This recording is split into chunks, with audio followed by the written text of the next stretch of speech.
O Grande Movimento Adventista. Capítulo 2. O Plano da Salvação Desdobrado.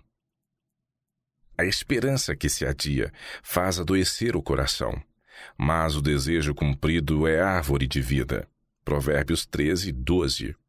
Pois assim diz o Senhor dos Exércitos: ainda uma vez, dentro em pouco, farei abalar o céu, a terra, o mar e a terra seca.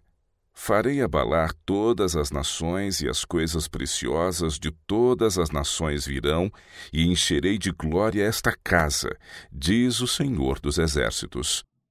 Desde o tempo em que Adão foi banido do jardim do Éden e da árvore da vida, as palavras dirigidas a Satanás a respeito da semente da mulher, "Este te ferirá a cabeça", têm alimentado a esperança de que o mal finalmente será derrotado e seus astutos projetos destruídos, e de que seremos restaurados à árvore da vida. Foi assim que o esperado, a semente prometida, se tornou o desejado de todas as nações. Na citação de Ageu mencionada acima, parece que a vinda desse desejado está ligada com o tempo em que o Senhor abalará os céus e a terra. Paulo, escrevendo aos Hebreus, coloca esse acontecimento no futuro ao afirmar: ainda uma vez por todas, farei abalar não só a terra, mas também o céu. Ora, esta palavra, ainda uma vez por todas, significa a remoção dessas coisas abaladas, como tinham sido feitas para que as coisas que não são abaladas permaneçam. Por isso, recebendo nós um reino inabalável, retenhamos a graça pela qual sirvamos a Deus de modo agradável, com reverência e santo temor. Essa linguagem referente ao abalo ainda por vir parece colocá-lo em íntima ligação com o estabelecimento final do reino de Deus por meio de Cristo, a semente prometida, o desejado de todas as nações. A restauração que será realizada por Cristo pode ser claramente conhecida nestes últimos dias por todos os que têm a totalidade da Bíblia aberta diante de si. Não era assim com os antigos. A palavra do Senhor veio a eles preceito por preceito, preceito e mais preceito, regra sobre regra, regra e mais regra, um pouco aqui, um pouco ali. Naquela época, a revelação do plano da salvação era semelhante à vereda dos justos, comparada com a luz da aurora, que vai brilhando mais e mais até ser dia perfeito. É de grande interesse, portanto, que estudemos brevemente o desdobramento gradual desse plano de Deus ao seu antigo povo. A princípio, a demora não foi revelada. O Senhor não lhes propôs a esperança de imediato, revelando-lhes que se passariam centenas de anos até a vinda da semente prometida. Isso lhes entristeceria o coração.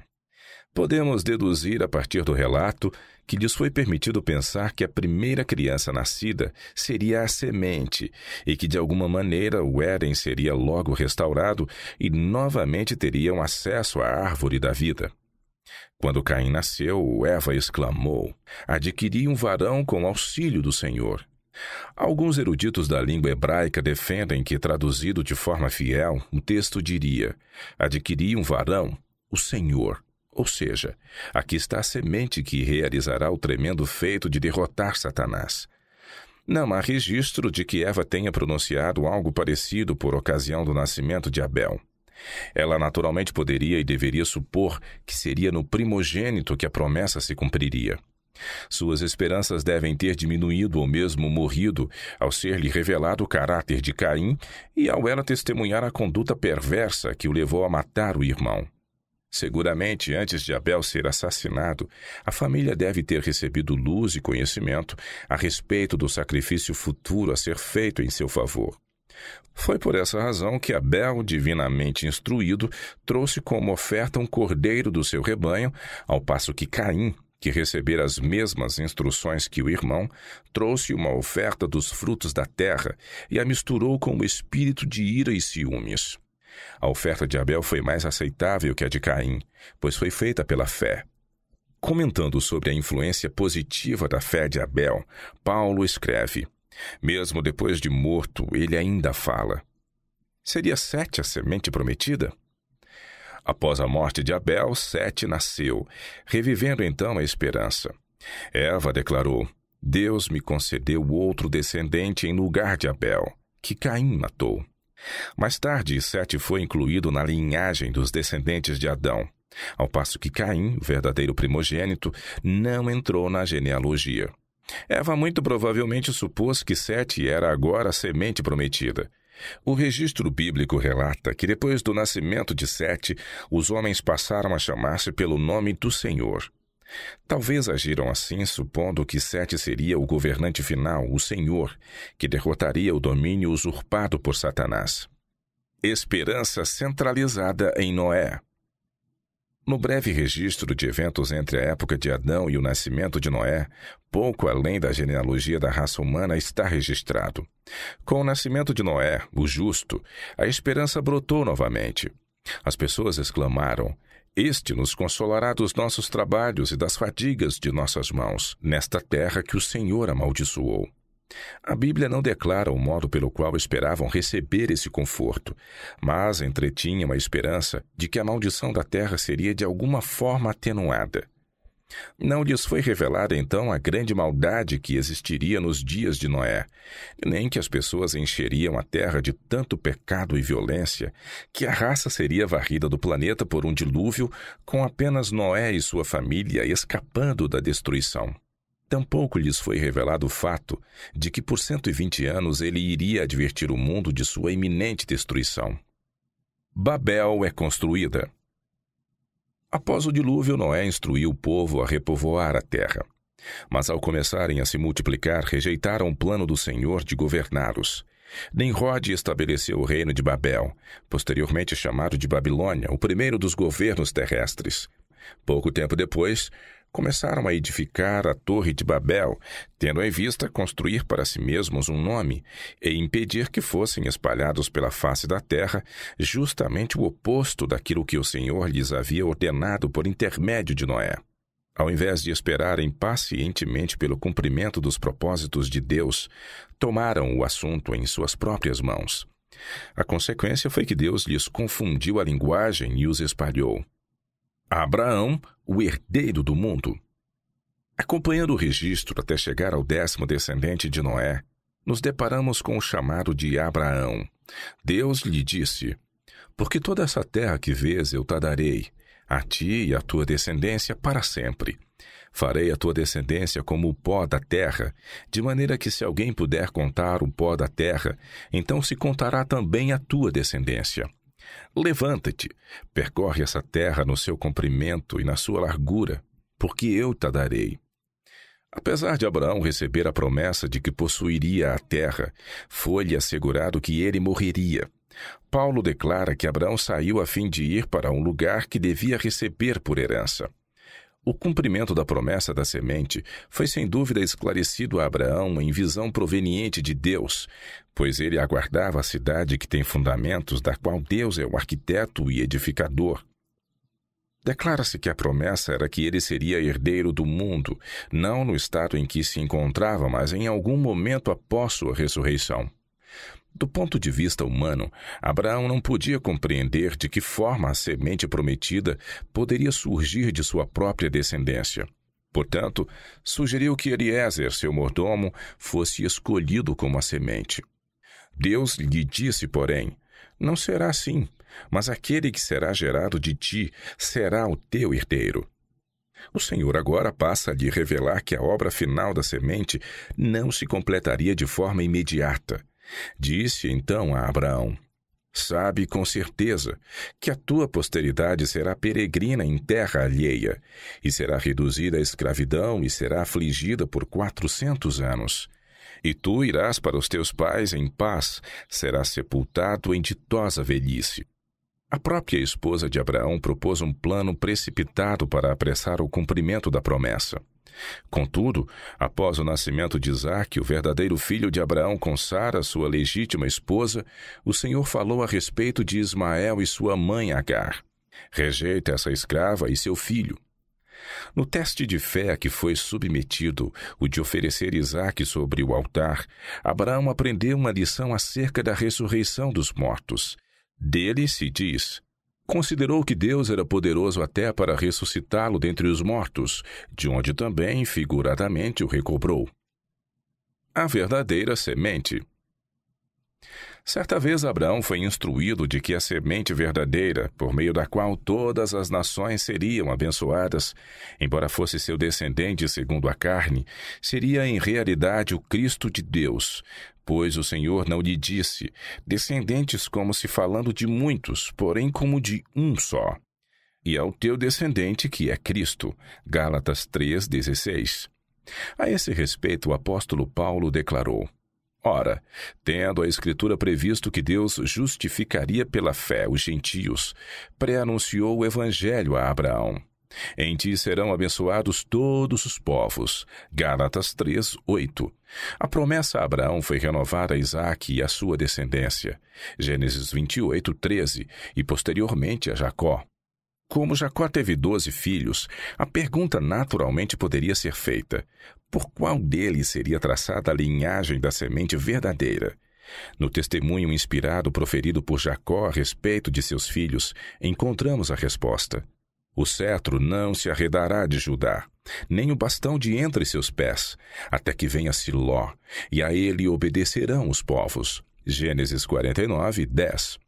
Em cumprimento dessa profecia, é importante ressaltar que os israelitas tiveram a permissão de possuir seu sinédrio, mesmo quando subjugados por outras nações. Assim, Judá, a tribo dos judeus, tinha voz em seu governo até Siló, Cristo, chegar de fato. O tempo havia sido encoberto. Os patriarcas possuíam algum conhecimento sobre a restauração e vinda da semente prometida. Não lhes foi revelado, contudo, precisamente quanto tempo passaria até a sua vinda. Quando a posteridade de Jacó começou a se multiplicar no Egito e o faraó assírio, que não conhecia José, passou a oprimi-los, suas mentes naturalmente se voltaram à promessa feita a Abraão, de que sofreriam aflições e permaneceriam temporariamente como estrangeiros durante 400 anos, efetivamente 430 anos, esperando que sua libertação introduziria a herança prometida. Após o nascimento de Moisés, seus pais perceberam que a criança era formosa. Provavelmente foi-lhes revelado que, pelo poder de Deus, ele de alguma forma libertaria Israel da cruel servidão. Esse conhecimento foi sem dúvida comunicado a Moisés, pois aos 40 anos de idade, este decidiu permanecer ao lado dos oprimidos israelitas e sofrer suas aflições, em vez de ser chamado filho da filha de Faraó e herdeiro do trono egípcio. Quando ele começou a pleitear a causa de seu povo, a ponto de matar um egípcio, surpreendeu-se de que não reconhecessem sua missão, já que cuidava que seus irmãos entenderiam que Deus os queria salvar por intermédio dele. Atos 7:25. Ao chegar o tempo determinado por Deus para que os israelitas saíssem do Egito, eles partiram, e isso no dia exato. Moisés não poderia ser considerado como o último governador, nem como a semente a quem se fizera a promessa, pois ele era da tribo de Levi. Além disso, não havia sido dito por Jacó em sua predição inspirada que Judá lhes governaria até que viesse Siló? Eu o verei, mas não agora. Quando os israelitas estavam a caminho de Canaã, Balaque, rei de Moabe, descendente de Ló, pediu que Balaão amaldiçoasse Israel. Deus, porém, transformou sua maldição em bênção. Tal bênção trouxe luz adicional, pois mostrou que o livramento final da usurpação de Satanás não ocorreria imediatamente após entrarem em Canaã. Sobre esse assunto, o relato das Escrituras informa que Balaão, em visão de Deus, declarou: Vê-lo-ei, mas não agora. Contemplá-lo-ei, mas não de perto. Uma estrela procederá de Jacó. De Israel subirá um cetro, que ferirá as têmporas de Moabe e destruirá todos os filhos de Sete.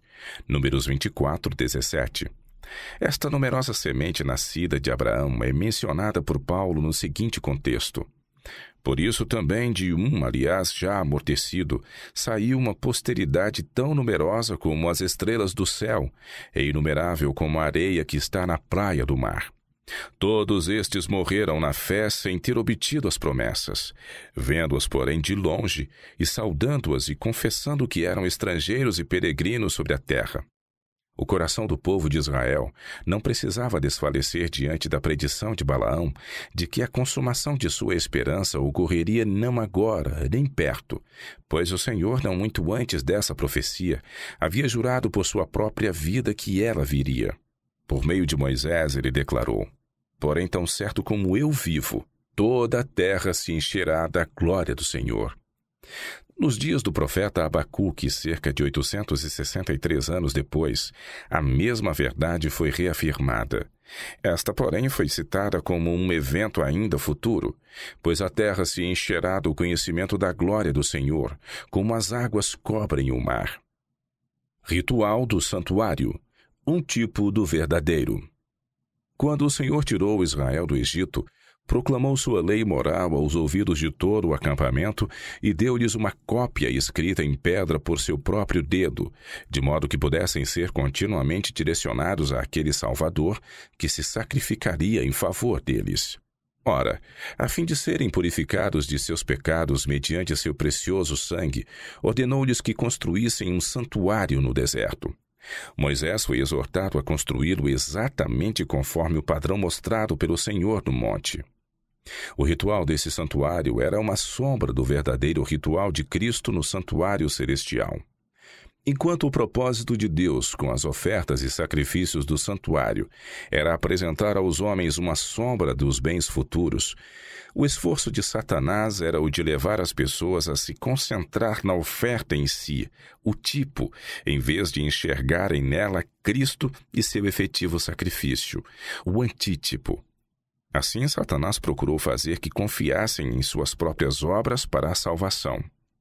Era o propósito do Senhor dirigir seu povo, os israelitas, em suas batalhas ao eles subjugarem as nações. Deus tinha seu próprio método de governo, evidenciado no seguinte texto: "E destruindo as 7 nações na terra de Canaã, por sorte lhes repartiu sua terra. E depois disto, quase 450 anos, lhes deu juízes até o profeta Samuel." Israel clama por um rei. Os israelitas, evidentemente, não se agradaram do modo como o Senhor os governava. Contudo, o propósito e a vontade de Deus era que fossem um povo peculiar, distinto de todos os outros povos ao redor. Se houvessem seguido estritamente as instruções divinas, as nações falariam acerca deles: "Este grande povo é gente sábia e inteligente." Pois que grande nação há que tenha deuses tão chegados a si como o Senhor nosso Deus, todas as vezes que o invocamos. Em sua insatisfação, pediram que Samuel instituísse sobre eles um rei. O Senhor disse então a Samuel: "O povo não te rejeitou a ti, mas a mim, para eu não reinar sobre eles."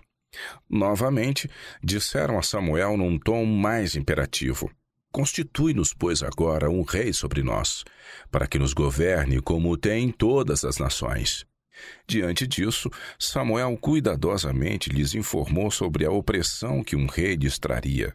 O povo, porém, não atendeu à voz de Samuel e disse: "Não, teremos um rei sobre nós, para que sejamos também como todas as nações. O nosso rei poderá governar-nos, sair adiante de nós e fazer as nossas guerras." Israel teve reis por cerca de 500 anos. No início, havia apenas um reino, sob o governo de Saul, Davi e Salomão. Após esse período, o reino se dividiu em 2, Israel e Judá. Poucos reis foram bons e justos. A maior parte deles era constituída de reis ímpios que levaram o povo à idolatria e a terríveis iniquidades. Dessa forma, o povo se tornou como as outras nações, não só no fato de ter um rei, mas também na perversidade, esquecendo-se do Deus de seus pais e adorando ídolos e as hostes do céu. A respeito dessa forma de governo, o Senhor declarou pelo profeta Oséias: "A tua ruína, ó Israel, vem de ti, e só de mim o teu socorro. Onde está agora o teu rei para que te salve em todas as tuas cidades? E os teus juízes, dos quais disseste: dá-me um rei e príncipes. Dei-te um rei na minha ira, e tu te dei no meu furor." Oséias 13, 9-11. A ruína do reino. O governo por meio de reis continuou até que os caldeus incendiaram Jerusalém, tomaram os utensílios do templo e levaram Judá cativo para a Babilônia, onde permaneceu por 70 anos, como havia sido predito. Ao final desse período monárquico, o Senhor, por meio do profeta Ezequiel, disse a Zedequias, o último rei: E tu, ó profano e perverso príncipe de Israel, cujo dia virá no tempo do seu castigo final, assim diz o Senhor Deus: tira o diadema e remove a coroa. O que é já não será o mesmo. Será exaltado o humilde, o rei de Babilônia, e abatido o soberbo, este tão alto exaltado rei da tribo de Judá. Derribarei, derribarei, derribarei, e já não será, até que venha aquele a quem ela pertence de direito. A ele a darei. Este legítimo governante, a verdadeira semente é Cristo. Miqueias escreveu o seguinte a respeito dele: A ti, ó torre do rebanho, monte da filha de Sião, a ti virá assim, virá o primeiro domínio sobre a terra restaurado em Cristo, o reino da filha de Jerusalém. Quando Israel perdeu o cetro, este passou às mãos do rei de Babilônia. Ao passarem sucessivamente sob o domínio da Média Pérsia, Grécia e Roma, o reino foi por 3 vezes derrubado. No reinado de César Augusto, imperador de Roma, Cristo nasceu, o legítimo herdeiro do trono de Davi, a verdadeira semente da mulher, de Abraão e de Davi, da forma como havia sido predito. Para que o povo soubesse que seu legítimo governador, a verdadeira semente, era mais do que um homem mortal comum, detentor de reino vitalício apenas temporário, o Senhor inspirou o salmista a escrever: Faloei por isso meu primogênito, o mais elevado entre os reis da terra. Conservai-lhe para sempre a minha graça e firme com ele a minha aliança. Farei durar para sempre a sua descendência e o seu trono como os dias do céu. A sua posteridade durará para sempre, e o seu trono como o sol perante mim. Ele será estabelecido para sempre como a lua, e fiel como a testemunha no espaço. Isaías profetiza a respeito da vinda desse soberano. Porque um menino nos nasceu, um filho se nos deu. O governo está sobre os seus ombros, e o seu nome será maravilhoso, Conselheiro, Deus forte, Pai da eternidade, Príncipe da paz. Para que se aumente o seu governo e venha paz sem fim sobre o trono de Davi e sobre o seu reino, para o estabelecer e o firmar mediante o juízo e a justiça, desde agora e para sempre. O zelo do Senhor dos Exércitos fará isto. A transladação de Enoque e Elias. Existem registros de pessoas da antiguidade que foram transladadas para o céu sem experimentar a morte. A respeito de Enoque, o 7º depois de Adão, a Bíblia declara: Andou Enoque com Deus e já não era, porque Deus o tomou para si. Pela fé, Enoque foi transladado para não ver a morte.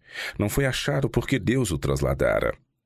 Pois, antes da sua transladação, obteve testemunho de haver agradado a Deus. Novamente, enquanto Elias e Eliseu caminhavam juntos, indo eles andando e falando, eis que um carro de fogo com cavalos de fogo os separou um do outro. E Elias subiu ao céu num redemoinho. O que vendo Eliseu clamou: meu pai, carros de Israel e seus cavaleiros, e nunca mais o viu. Enoque profetizou a respeito da vinda de Cristo como o juiz de toda a terra nas seguintes palavras: Eis que veio o Senhor entre suas santas miríades, para exercer juízo contra todos e para fazer convictos todos os ímpios, acerca de todas as obras ímpias que impiamente praticaram e acerca de todas as palavras insolentes que ímpios pecadores proferiram contra ele. Jó ensinou a respeito da vinda do Senhor. Jó, aparentemente contemporâneo de Moisés, tinha certo conhecimento a respeito da vinda de Cristo e da ressurreição, pois declarou: Quem me dera fossem agora escritas as minhas palavras, quem me dera fossem gravadas em livro, que com pena de ferro e com chumbo para sempre fossem esculpidas na rocha, porque eu sei que o meu Redentor vive, e por fim se levantará sobre a terra. Depois, revestido este meu corpo da minha pele, em minha carne verei a Deus. Vê-lo-ei por mim mesmo. Os meus olhos o verão e não outros. Trono de Davi, trono do Senhor. O trono de Davi foi chamado de trono do Senhor. Salomão assentou-se no trono do Senhor, rei, em lugar de Davi, seu pai. O Senhor havia jurado a Davi que do fruto de seus lombos, segundo a carne, levantaria o Cristo para o assentar sobre o seu trono. Prevendo isto, ele falou da ressurreição de Cristo, que nem a sua alma foi deixada no túmulo, nem a sua carne viu a corrupção. Posteriormente é dito que Cristo, em seu reino futuro, se assentaria sobre o trono de Davi. Lemos ainda: os reis da terra se levantam, e os príncipes conspiram contra o Senhor e contra o seu ungido. Eu, porém, constituí o meu rei sobre o meu santo monte Sião. Proclamarei o decreto do Senhor. Ele me disse: tu és meu filho, eu hoje te gerei. Outra vez disse o Senhor ao meu Senhor: assenta-te à minha direita, até que eu ponha os teus inimigos debaixo dos teus pés. Os judeus ficaram perplexos. Esses textos deixaram os judeus perplexos. Havia neles um problema que não podiam resolver. Se Davi o chamou de Senhor, como então seria ele seu filho? Como poderia ser ele uma criança nascida da semente de Davi e ainda assim ser Emanuel, Deus conosco? Todavia Isaías, o próprio profeta deles, havia declarado: eis que a virgem conceberá e dará à luz um filho e lhe chamará Emanuel. Cristo sabia como silenciar a capciosa objeção dos fariseus e por isso lhes perguntou: que pensais vós do Cristo? De quem é filho? Responderam-lhe eles: de Davi. Replicou-lhes Jesus: como, pois, Davi, pelo Espírito, chama-lhe Senhor, dizendo: disse o Senhor ao meu Senhor: assenta-te à minha direita, até que eu ponha os teus inimigos debaixo dos teus pés. Se Davi, pois, lhe chama Senhor, como é ele seu filho? Davi refere-se ao mesmo assunto no Salmo 45, 6 e 7. O teu trono, ó Deus, é para todos sempre. Cetro de equidade é o cetro do teu reino. Amas a justiça e odeias a iniquidade. Por isso, Deus, o teu Deus te ungiu com um óleo de alegria, como a nenhum dos teus companheiros. Com esses textos em mente, o povo judeu tinha elevadas expectativas quanto ao caráter do futuro soberano e restaurador, e não poderia ser diferente. O descendente de origem divina. Descrições minuciosas haviam sido dadas sobre Cristo e seu nascimento. O Senhor, por meio do profeta Miqueias, revelou sua origem divina e até mesmo o pequeno vilarejo onde nasceria. E tu, Belém Efrata, pequena demais para figurar como o grupo de milhares de Judá, de ti me sairá o que há de reinar em Israel, e cujas origens são desde os tempos antigos, desde os dias da eternidade.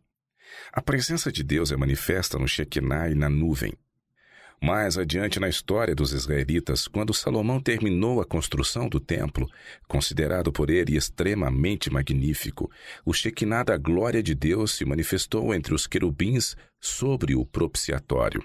O relato diz que, por ocasião da dedicação do templo, ao saírem os sacerdotes do lugar santo, uma nuvem encheu a casa do Senhor, de tal sorte que os sacerdotes não puderam permanecer ali para ministrar, por causa da nuvem, porque a glória do Senhor enchera a casa do Senhor. A presença do Senhor no templo foi manifestada perante os olhos do povo na nuvem de glória. Na ocasião, o Senhor respondeu à oração de Salomão e disse-lhe: ouvi a tua oração, e escolhi para mim este lugar para a casa do sacrifício. O povo pecou entregando-se à idolatria e, consequentemente, sua cidade e seu santuário ficaram em ruínas por 70 anos. Após o cativeiro, o templo foi reconstruído sob a mão de Zorobabel.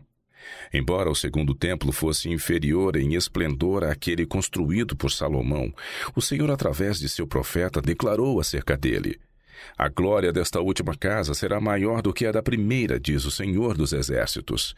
Esta casa foi embelezada por Herodes e nela o Salvador ensinou. Na casa anterior, uma nuvem de glória representava o Senhor, mas a segunda casa recebeu o próprio Salvador, o Criador de todas as coisas. O glorioso reino da raiz de Jessé. Nos dias de Isaías, suas visões proféticas a respeito dos gloriosos eventos ligados à redenção final certamente fortaleceram e encorajaram os que aguardavam com ansiedade. Essas profecias traçavam a linhagem do aguardado libertador da seguinte maneira: do tronco de Jessé sairá um rebento, e das suas raízes um renovo. Repousará sobre ele o Espírito do Senhor, o Espírito de sabedoria e de entendimento, o Espírito de conselho e de fortaleza, o Espírito de conhecimento e de temor do Senhor. Deleitar-se-á no temor do Senhor, não julgará segundo a vista dos seus olhos, nem repreenderá segundo o ouvir dos seus ouvidos, mas julgará com justiça os pobres e decidirá com equidade a favor dos mansos da terra. Ferirá a terra com a vara de sua boca, e com o sopro dos seus lábios matará o perverso. Os profetas ensinaram acerca da ressurreição. O profeta Isaías também ensinou a doutrina da ressurreição dos mortos por meio das seguintes palavras de conforto: o Senhor dos Exércitos dará neste monte a todos os povos um banquete de coisas gordurosas, uma festa com vinhos velhos, pratos gordurosos com tutanos e vinhos velhos bem clarificados. Destruirá neste monte a coberta que envolve todos os povos e o véu que está posto sobre todas as nações.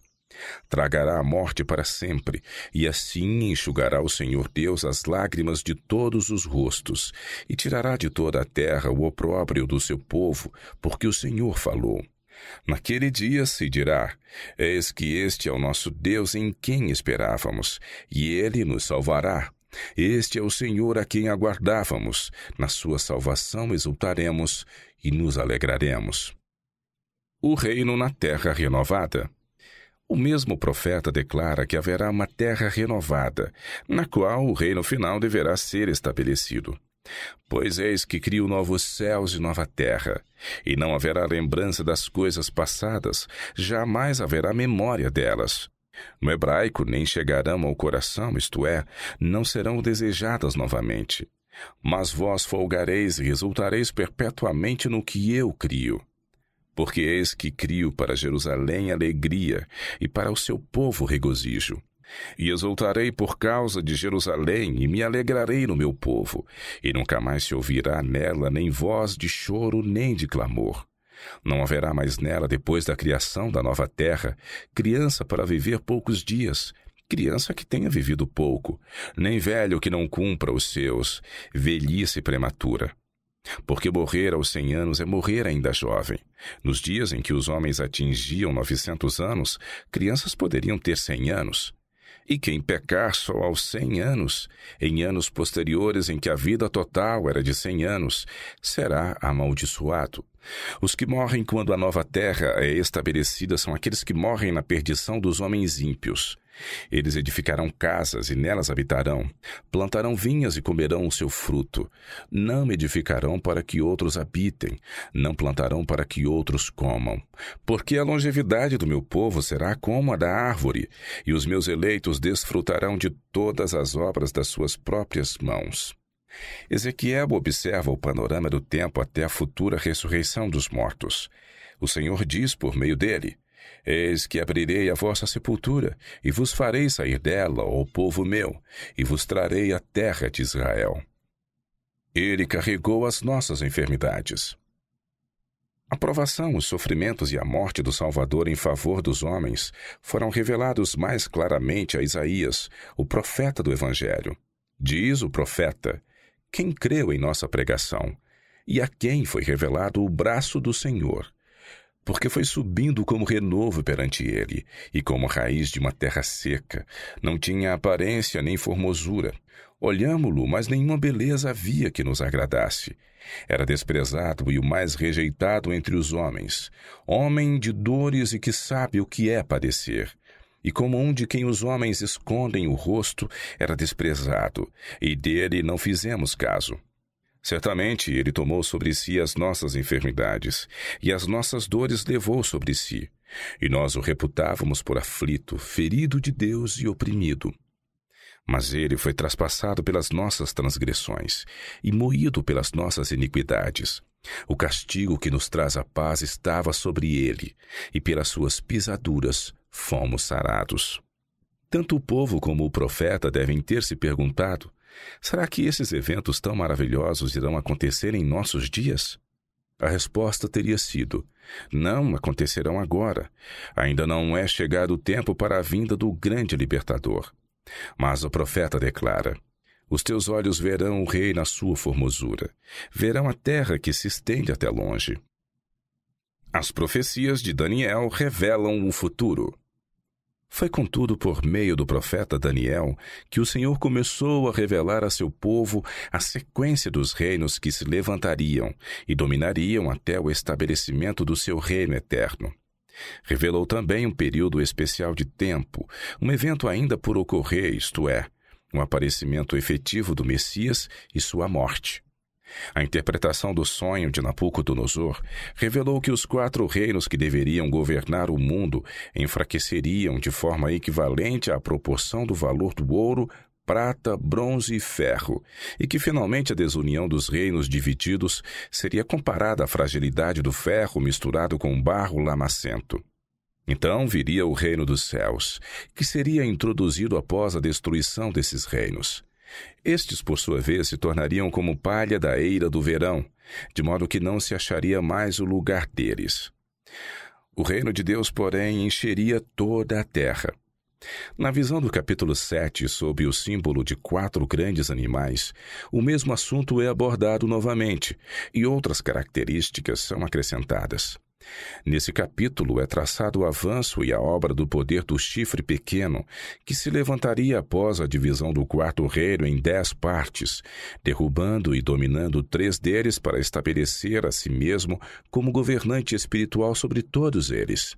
Esse poder papal deveria prosseguir na situação fragilizada e dividida do 4º reino por 1260 anos.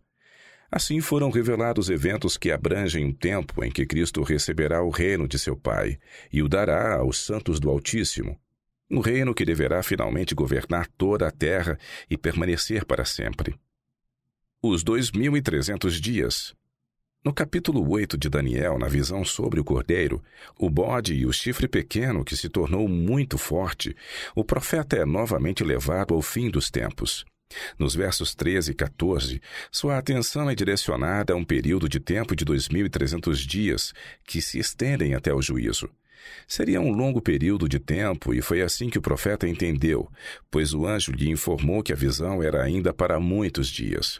Como na ocasião a data de seu início não havia sido revelada, Daniel encerra o capítulo dizendo: espantei-me acerca da visão, e não havia quem a entendesse. As 70 semanas até o Messias. O capítulo 9 relata que um anjo veio até Daniel em resposta à sua petição para lhe dar capacidade e entendimento. O anjo lhe informou sobre um período de 70 semanas, cada dia da semana representando um ano. 69 dessas semanas de anos, conforme os estudiosos, este é o significado da palavra Shevuim, semanas, ou seja, semanas de anos, se estenderiam até o Messias. O ponto de início desse período, a ordem para restaurar e para edificar Jerusalém, ainda não havia sido declarado. Surge então a pergunta: como poderia Daniel saber quando terminariam as 69 semanas? No capítulo 12, a questão do tempo é novamente considerada. Quando Daniel pergunta qual será o fim destas coisas, é-lhe dito que siga seu caminho, pois as palavras estariam fechadas e seladas até o tempo do fim, momento em que os sábios entenderão. Sem dúvida alguma, esta questão do tempo é uma das coisas a que Pedro se refere quando diz: foi a respeito desta salvação que os profetas indagaram e inquiriram, os quais profetizaram acerca da graça a vós outros destinada, investigando atentamente qual a ocasião ou quais as circunstâncias oportunas indicadas pelo Espírito de Cristo que neles habitava, ao dar de antemão testemunho sobre os sofrimentos referentes a Cristo e sobre as glórias que os seguiriam. O destino dos ímpios. Malaquias, o último dos profetas do Antigo Testamento, deixa uma impressionante descrição da destruição final dos ímpios. Pois eis que vem o dia e arde como fornalha. Todos os soberbos e todos os que cometem perversidade serão como restolho. O dia que vem os abrasará, diz o Senhor dos Exércitos, de sorte que não lhes deixará nem raiz nem ramo. Mas para vós outros que temeis o meu nome nascerá o sol da justiça, trazendo salvação nas suas asas. Saireis e saltareis como bezerros soltos da estrebaria.